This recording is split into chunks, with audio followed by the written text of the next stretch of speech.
Okay, hi everyone. My name is Tomasz and I work at Virtus Lab. I'm a senior Scala developer there. I'm also a team lead for the Scala ecosystem team, so you can see the name of the talk and the name of the team correlate. And what I have been doing, so for most of my professional career, I have been working on tooling and some open source tooling specifically. So I feel like I'm in a unique position to talk generally about what is the state of Scala tooling nowadays. So that's about me. Let's start with setting some goals for this talk. What are my intentions towards you? So first of all, I wanted to show you the full scope of what tools we have available, or at least a snippet of that. It turned out there's a lot of tools. And the second purpose is to increase your confidence in that tooling. Not necessarily because everything is fine, but maybe I can make you be more courageous in reporting issues, and I can acknowledge all the places that we need to fix things in, so that you know we are looking into that. And I will also mention some tools where you can help us out and ways that you can help us out with. I will also try to mention some useful features, but really, turns out there's a lot of tools. I had to cut some. So if you're a contributor and it's not there, I remember about you, but it turns out half an hour is not a lot of time. Okay, so let's start to dig into the tooling landscape. First off, what is a tool? So I don't think there's a clear definition, but I came up with one. So that definition is anything that you don't ship with your code, that's a tool. I haven't included the testing frameworks because that would be too much. But obviously, they're a kind of tool also, tool for testing. And as I said, I couldn't cover every tool I wanted because there's a lot of them. There's some random logos, mostly tooling logos, but there's a Scala Center logo because we should have a logo for each Scala Center tool because that would be nicer on my slide here, just saying. And I will go over each tool. The order is the number of stars, but it doesn't necessarily mean anything. I'll tell you why you might want to use that specific tool. Then I'll say what's the current status, is it maintained, what health that tool is at, what is the Scala 2 free support, maybe is it a nice project to contribute, what you can find in that project, and are there any new features? And if there are any new features, I'll mention them. Okay. So the very basic tool, you might not think about it as a tool, but it's basically a tool to compile language. So the first thing is the Scala 2 compiler, which has the highest number of stars. You need it, obviously, to compile your Scala 2 code. And it's actively developed. There's bug fixes coming your way every couple of months. If you want to contribute, I'm pretty sure you'll get a lot of help. So it's another project, first actually project that you can, from my list, that you can actively contribute to. It is difficult because it's a compiler, so it's not for for everyone. And most of the stuff that is added are minimal features because most of the big features are coming to Scala free. But some of the features that I think are useful, for example, are action diagnostics. It's a thing that started by Chris Kipp, but I think it's a genius idea that you can actually, whenever a compiler reports an error, it can add a fix for that, and that can be translated down to the IDE. So that is all working for a couple of warnings already for Scala 2. Another thing that is very useful when migrating to Scala free, and you should try it, is the Xsource free flag. So it helps you to use some of the new syntax to not migrate everything right away to Scala 3, but maybe migrate it bit by bit. And there's a lot of smaller features and fixes. But obviously, as you've seen on Martin's presentation, all the big things are coming to the Scala 3 compiler, which is next on the list. So the stars are sometimes really nice for the order. And obviously, you need the Scala 3 compiler to compile your Scala 3 code and use, for example, capabilities that were mentioned. It is very actively maintained. Anything that's broken, it's fixed quickly because it's detected within the community build, which is quite a big undertaking. It just compiles every known library, every known library, every big one, so that we can discover all the issues by RC. So if we get a release, it's actually fixed. If you want to contribute, there's a contributing guide, there's a lot of helpful devs there, and there's also a spree that you can join. It's online. You can be guided to how in order to contribute. And obviously there's new features, and some people would complain, and I know there are too many new features. But to focus on a few of them from the tooling perspective, things that help us to deliver better tooling is, as I mentioned, actionable diagnostics is a thing. It's also a thing in Scala 3. It's not overused. I think there's a single one for now for exhaustive checks.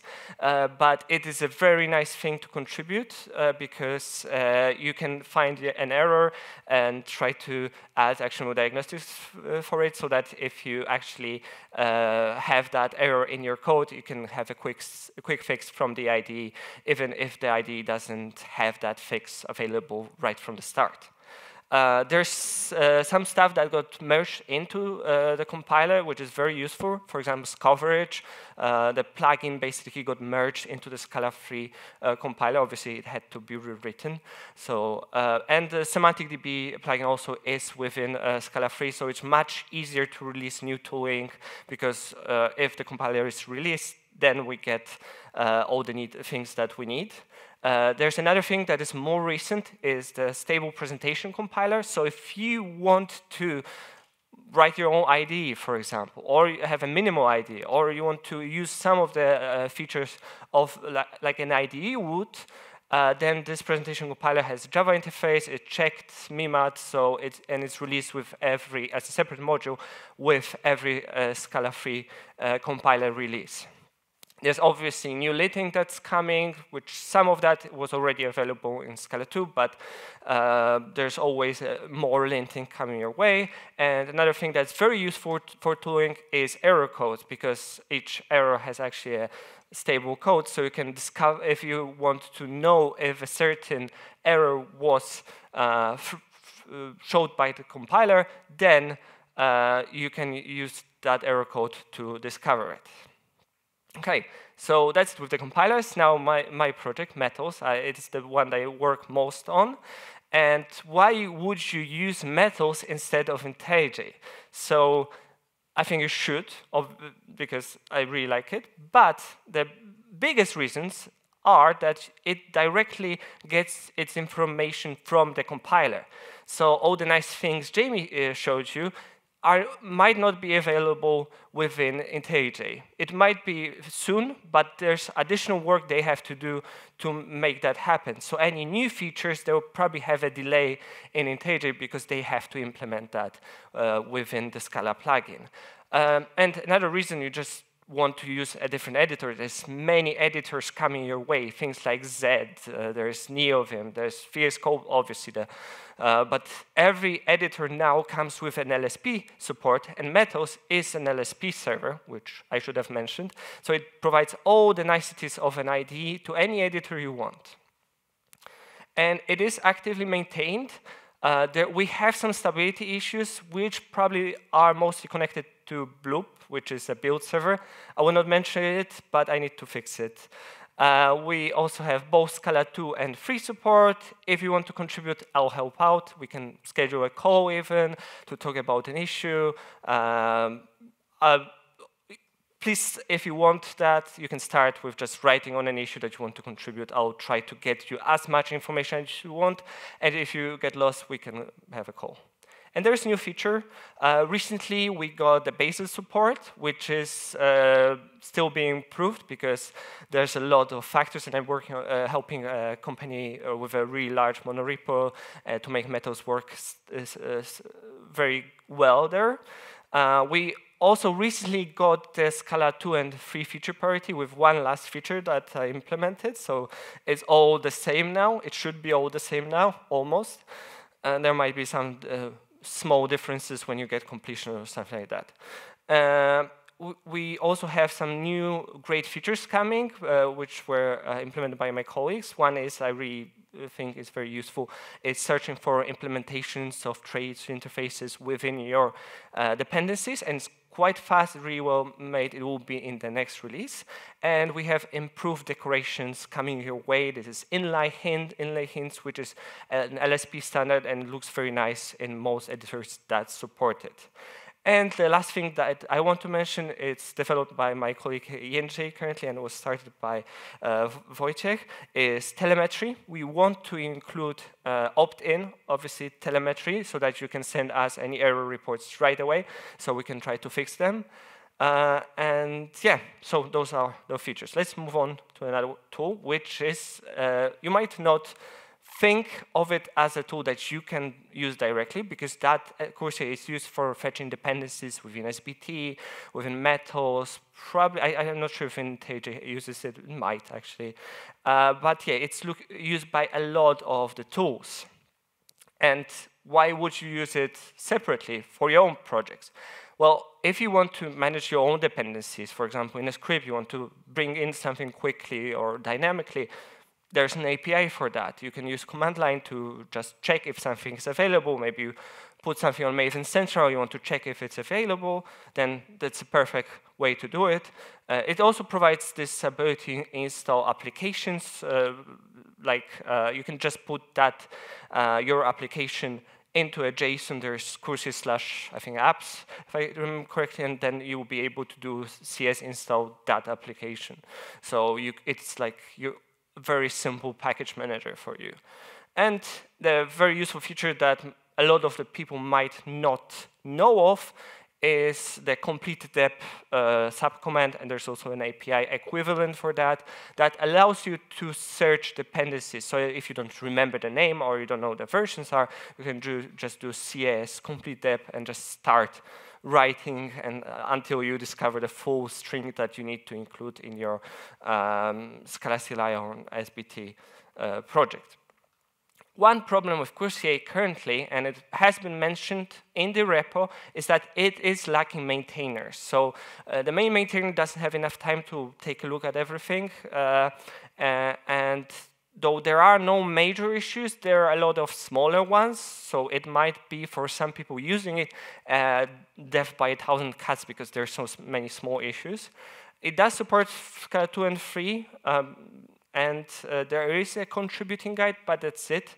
I can help out. I have rights in the repo, but I don't have enough time to fix things, so I'm very sorry about that. There are no new features. There are some bug fixes that were done, but we need much more bug fixes, and we can actually include some features. I think there are some features in the issue tracker that you can take a look at, but it is not the easiest code base to get into. In a similar situation, if you are using notebooks, for example, you want to work with data science, you probably need to use Almond, which is this kernel for the Jupyter Labs that enable you to use notebooks and interactive computing with Scala. And it's also like maintainers because it's also a project by Alex Archambault, who has a lot of amazing projects, but some of them are very complex and need Alex's brain to really have someone understand them completely. but I think some smart people can also take a look at that if you want.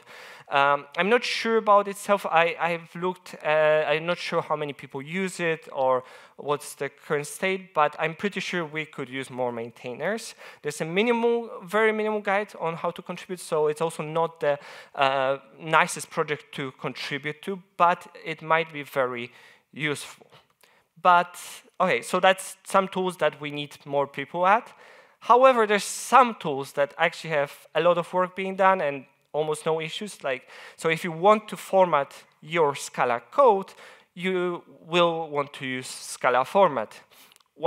If you format your code automatically, then you don't have to discuss it with your team on every PR and waste time on that. You just agree on a standard and just use automatic tools to format it.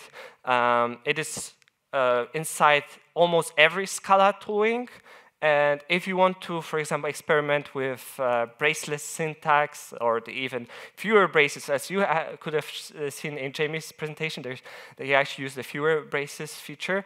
You can automatically currently rewrite using Scala format to that, see how your code looks like, and maybe think of, although I'm not sure if that has been released, so it might be, it has been merged, but I'm not sure if but it will be available, so you will be able to check that out and see if this is a code style you want to use. It is very actively developed. There's no actual issues I can see. There's some happening from time to time because it's actively developed, so bugs will come it's natural. It does support via dialects Scala 2 and 3. It's up to date with Scala 3 changes. If you want to contribute, I think it's really nice to contribute to because I can help, Albert can help, and there's a guide. And obviously, there are some new features. As I said, this optional fewer braces support is there, so you can drop all your braces. There's always numerous bug fixes, so anytime anybody files an issue, then it's probably fixed within a week. So Albert, who's the main contributor, is pretty amazing at that. And we also introduce new settings whenever there's a change.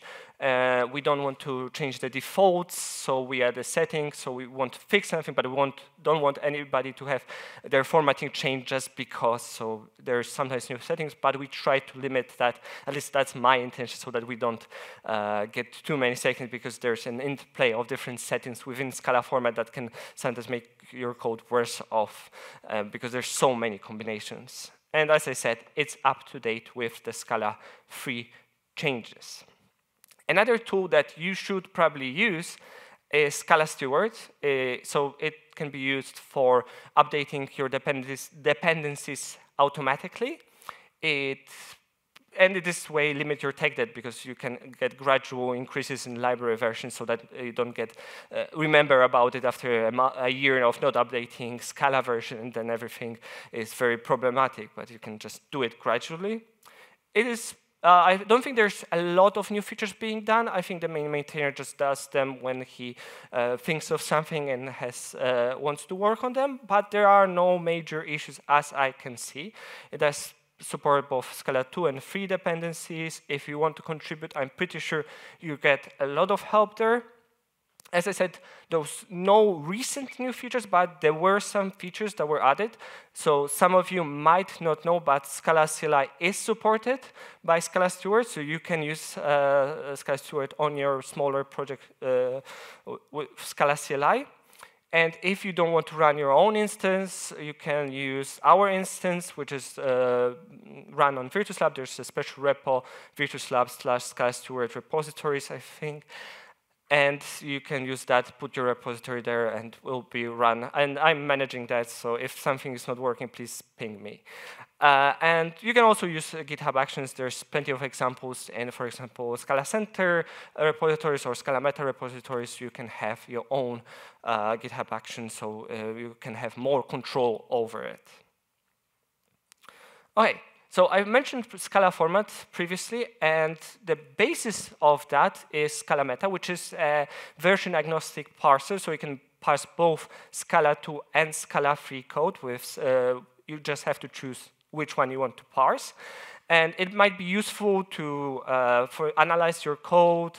It's also used by a number of tools like Scala Format, and you can use it to generate your Scala code, although it is not a perfect solution because it doesn't have any type information. The parser obviously doesn't have any type information, so you have to double check it, and then it might break, so you might be more work. You might want to use, for example, macros in some cases, but macros might be more complicated. I've seen projects that had that issue. And also, Scala Meta project is used for semantic DB generation, which is this snapshot of the type system that you can look into. It's also in Scala 3 supported via compiler flag. And Scala Meta, which is the basis of a lot of tooling, is actively developed. There's a lot of smaller issues, but nothing really that needs to be fixed right away. It does support Scala 2 and 3. And if you can contribute, I can also help out. I think working on the parser is really nice. It's the nicest part of the compiler. I don't know if people agree, but it's pretty easy and nice to work with. And there's new features. Those new features really involve keeping up to date with Scala 3 changes, but we do try to be very quick about them. Usually before the night, if something is available in the nightly, then we start working on that and should be soon working with Scala Meta. It's not yet compiled with Scala 3, which is because of a lot of macros we have, but we have some PRs that we need to finish that could help with some of that. Okay, so now there's some maybe less known tools. So if you want linting, word remover is probably your friend. It can be used to add some custom rules or predefined rules to your code base to ensure your code quality. And it actually is supported in Scala 2 and 3 both. Which I was surprised because I thought it wasn't, but then I looked and it's working, and checked it's working.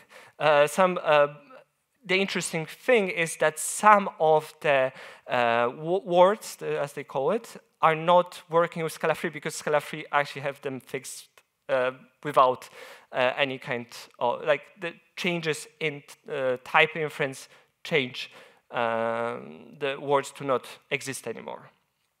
And there is a guide, there's a GitHub channel. It's not very active, but if you want to contribute, then you're welcome. There's one problem is that if you use Bloop for IntelliJ or metals, then it doesn't, word removal doesn't work on that, but I need to fix that. I know how to fix that, I just didn't have the time, and that was, during the presentation, I was checking everything, and yeah, I realized how to fix that. Another very similar tool, so if you are interested in making your code base better, ScalaFix is another friend you might want to have.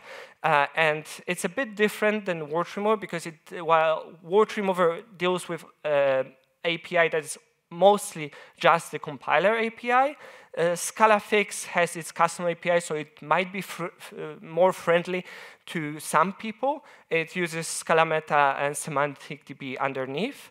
And also, it doesn't only lint things, but it can also be used to have automatic rewrites. And it's mostly maintained. There's most of the work recently was involved in making sure Scala 3 works well. You should be able to contribute pretty easily there. One thing that you might be interested in contributing is that, for example, explicit result types rule, which actually makes your compilation faster because it adds all the public members with type. It makes the compilation faster because the compiler doesn't have to, can use pipelining much more efficiently. Then it doesn't work for Scala 3. Pipelining, I think Jamie was working on that. It's not yet available for Scala 3, but for Scala 2, that was a game changer. And we want to include explicit result times also for Scala 3. Okay, so coming to, I think the best tool is actually done by us. I don't know if, is there anybody that doesn't know anything about Scala CLI?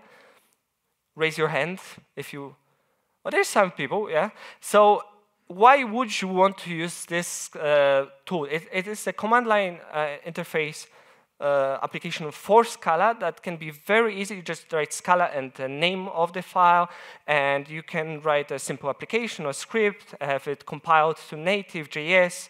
There's a lot of different, I invite you to experiment with it.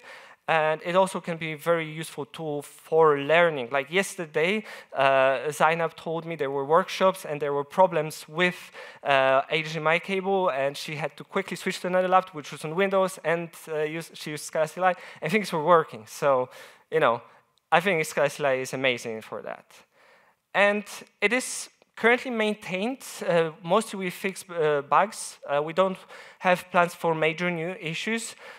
We focus on stability of Scala CLI and moving it as the default Scala command within the compiler. We have plans for that. It should happen within this year because it's already approved by the SIP committee. Another tool that you might want to use for experiment is Casti. Since I don't have enough time, do try Scasti. It is you can try out to contribute there. There are some infra issues, but I think Jędrzej fixed it by restarting everything from time to time, so infra issues will not build up over time. There's some features coming. If you use Casti, you'll see that there's some completions, hovers, there's tree-sitter, syntax highlighting, and there will be, hopefully soon, the Scala CLI support, but yeah, that might still take some time. Another tool you might want to use for type checking your documentation, making sure everything is working correctly, or providing some additional feature to your documentation is mdoc. For example, it is used by Scala format to show before and after formatting code, so it's very useful to see what is happening underneath. It is maintained not very actively, but I can help out if you want to contribute. And I have two last libraries, tools. One is Scala Toolkit, which is this collection of libraries which we try to grow. It's like this extension of the standard library with some there's some things that the standard library doesn't provide, such as parsing JSON or some operations with OS. Then we add libraries, and you can use that. Way you can contribute here is just give suggestions or improve your library so that it can be used with Scala Toolkit. There are some new features in terms that we want to add more things, more libraries. And last but not least, and I'm really thankful to Adrian for working on that, is the Scala debug adapter. So if you want to use the debugger in Metals, then you are basically underneath using this Scala debug adapter, which is the implementation for the debug adapter protocol developed by Microsoft. It is actively developed. There's a lot of help that you can get to contribute, and there's some things happening that you can take a look at. It will be available soon in Metals.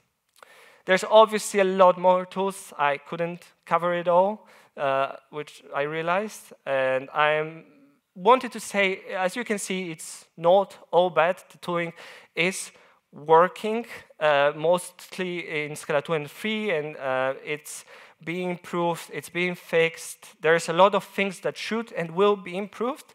And there is a possibility for you to contribute to and help out in some ways, not only contributions. So how can we do better? So the minimal thing is if you could report issues. Really, reporting issues is a way to talk to us very quickly, get some feedbacks, and we will see what are the current problems. And you don't have to fix it yourself. You don't have to spend a lot of time on trying to fix it yourself. You can just file an issue, ask for guidance. We can help out, we can fix it, or we can help you out to know where to start. There's also the possibility of sprees. I mentioned the compiler spree, which is online. We could organize, also depending on the budget we have and time constraint, but we could come to your town if there's a company who wants to organize a spree and start helping you try to get into open source. We, from our side, can also do more. We will want to improve reporting. There's the work on telemetry that we are doing in metals, that's ENJ currently working on. And there's also work in the compiler on improving error messages. If you see that some error message is unclear, you should report that. It is a valid issue. And there's a blog post actually about it. If you want, I'll have a QR code that points to the presentation, so you'll be able to see that. And remember, any feedback is useful feedback. Like, I accept any feedback that, you just don't try to actively insult me, that's fine. Any feedback is fine. And we also have, Scala has this roadmap. It's published on the Virtuous Lab blog post that tells you what are the plans for, especially the tooling around the compiler, for things around it. There's a roadmap. You should take a look at it. But as far as the presentation goes, that's the QR code, and you can get all the other QR codes from that. So thank you.